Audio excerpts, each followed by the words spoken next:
putting a camera anywhere in our house is a challenge because it makes you realise how wonky everything is. I'm currently in Ted's new room. Hi, by the way. And I thought I'd give a little update, show you the new space because the campaign that I mentioned in one of my last videos went live on Instagram. And if you don't have it, I thought you might like to see it here. But yeah, this mantelpiece actually right in the corner just like completely drops down. So I'm sorry if you're on just a little bit of a wonk. And the space is also pretty echoey still because it doesn't have a door on it. And actually after kind of painstakingly stripping back and filling and sanding the original door, I'm now thinking that I'm going to swap it out for a Victorian inspired in keeping fire door. So like a new door, because I saw a post on Instagram which really touched my heart because it was a fire that had basically rampaged a home, but they had fire doors on their children's rooms, and the smoke and the black soot outside in the hallway was crazy. And then you opened the door and their rooms were okay. I don't know if it would be the same in our houses because we have like floorboards and obviously like fire would travel very differently, but yes.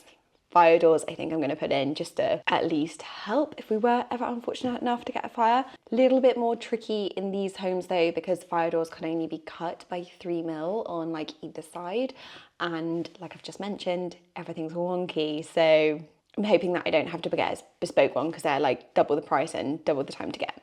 Anyway, we are hoping to move them up here soon. I'm just waiting on a blind, but let me show you around.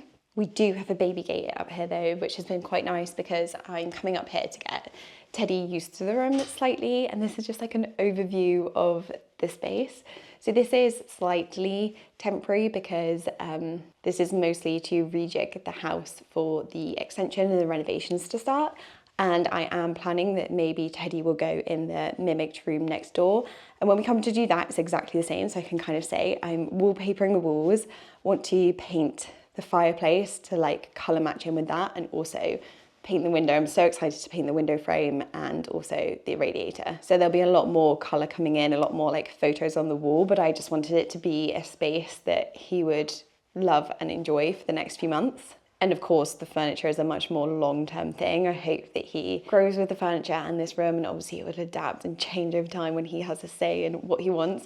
This was actually a collaboration with Next and their Nina Campbell collaboration. So Nina Campbell is an interior designer who I've admired for many, many years, and they've brought it to the high street on Next, which is really wonderful because it's at more affordable prices. And I have to say, like this isn't part of the campaign, but I'm so thrilled with the pieces. They are so beautifully designed, and all of the bits of furniture. So for example, the chest of drawers here has really gorgeous soft close. It's just built really wonderfully. It all has attachments to attach it at the back. So we've used it as a child's room, which it is able to do because of that. But equally, obviously, this is something that a teenager, an adult would also have. I mean, it's a very nice room. I would happily stay in here.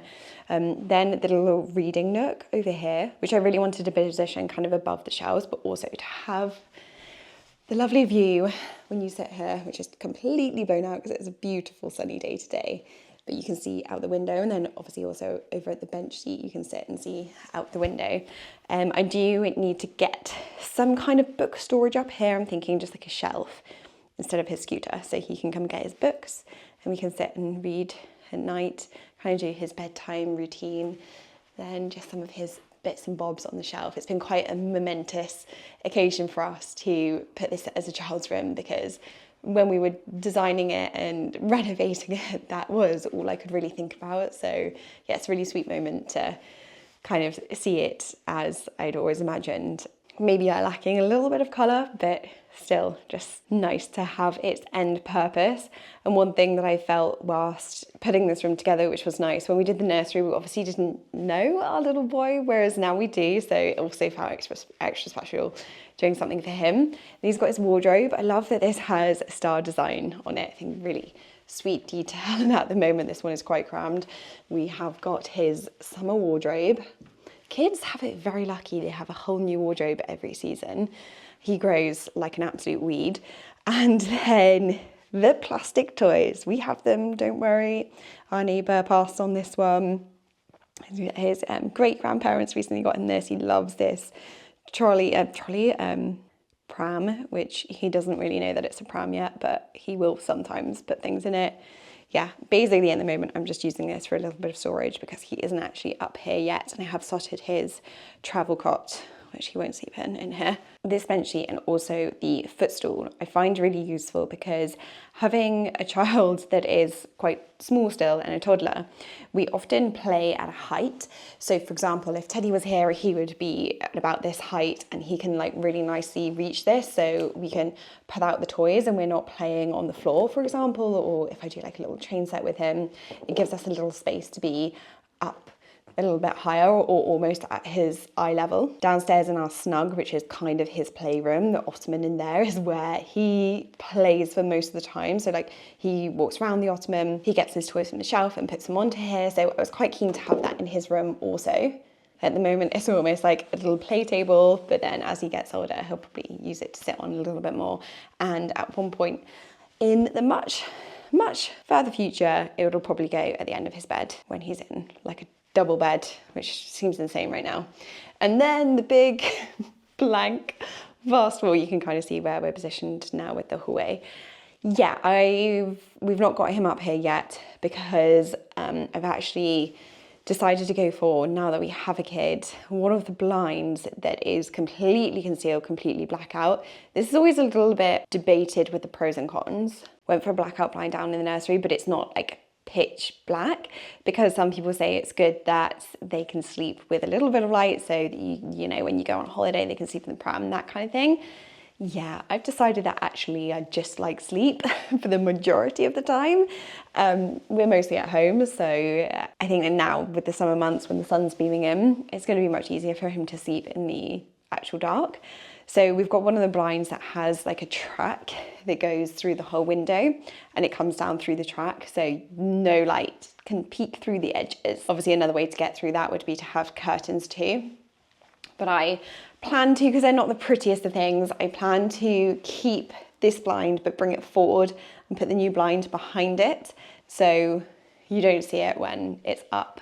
But when it's down, it will be pitch black and it will leave a track around the window. But when I come to paint it, I think I will paint it and we'll see how that turns out, because obviously they just come in the standard white and I think maybe black. And with that, I did wonder whether to transition him into a toddler bed up here. His cot actually does go down to the side of a toddler bed, but I really like Montessori, so potentially having a floor bed. However, I think as well, I'll leave that for now. So many of you commented on the Instagram and you said keep it as like less of a change as possible. So bring the cot that he knows up here, and that'll go about here. This is the system that we had in our room when Teddy was a newborn, and it worked really well. It looks a bit weird because we've got his soft play chucked under there right now, but because it fits, I thought there's no point in buying a new one that probably will go in the space nicer. We might as well, instead of putting that in storage, use it in here. So that is Teddy's new room. I think though it's really gorgeous outside, I also just wanted to show you with all of the lights on, because we have these on dimmer, so you can get a really, ooh, there we go. Really nice ambience with all the lamps and everything. Maybe a little bit of overkill of the lights, but it is really cozy in the evenings. And I've got to mention the rug. It's actually the one that we had next door, so we had it in the kind of guest room, and I thought it fitted really well in here. So that is one room down and ready for the extension with our full kind of flip around. The room next door I've been working on too. However, I am having to keep it for now as a bedroom because we're going away on a holiday soon and we're having somebody look after Otto for the first time ever. He usually goes with my parents, but my parents, we're going on holiday with them, so they can't look after him. We found somebody wonderful who's going to be with him the whole time, and they're going to stay here, which he's a little bit of an anxious dog because he's a Cavapoo, and I really like the idea of that. Also, it means that somebody's in the home. But yeah, so I'm keeping that as nice as I can for her right now, and then she's got the bathroom to be able to use up here. Once we're back from holiday, we are going to be putting the sofa up here, and that room will basically be completed quite quickly. However, I was just going to give just like a general update as well. I have felt it more and more difficult to open up online about certain things, and I do read every comment, and I know from my previous, I think it was my previous video, there was a bit of a debate on the fact that I should update you more often, and I think I feel this guilt when I'm not uploading. Like, I would like to update, but sometimes I feel like I just don't want to be making an excuse after excuse week after week. That's why I kind of like try and mention that, you know, I'm here and I'm doing my best to upload when I can, but it's not maybe always going to be regularly. But there often are things going on. So right now our planning isn't going to plan, and there's been honestly a huge amount of stress, a lot of sleepless nights, which has been going on since before I put up that last previous video. I'm not going to go into it in any detail today because we do have a plan B. Our architect has been absolutely fabulous, really fabulous. He's connecting with the council so well, and I think they're really sympathetic to us. In that way, I feel really thankful, but I will explain definitely in full kind of once we're over the hurdle of it, because it's just like not appropriate to talk about it now. And then number two is just generally me, which I am having a lot of bad luck with my health, and it's not necessarily anything really serious, but I haven't felt well for the last 6 months or so. And then just as I was like, I'm gonna have to get tests, blood tests, I'm definitely deficient in something, I get bitten by a tick. Yeah, so that's also been going on, and I have had fever for multiple stretched days, comes and goes, feeling exceedingly tired, and basically I'm fighting Lyme's disease, which I'm desperately hoping isn't a long-term condition that I have to live with. But I'm hoping that it's early enough. I was bitten weeks and weeks ago now, and I'm on a course of antibiotics for 3 weeks.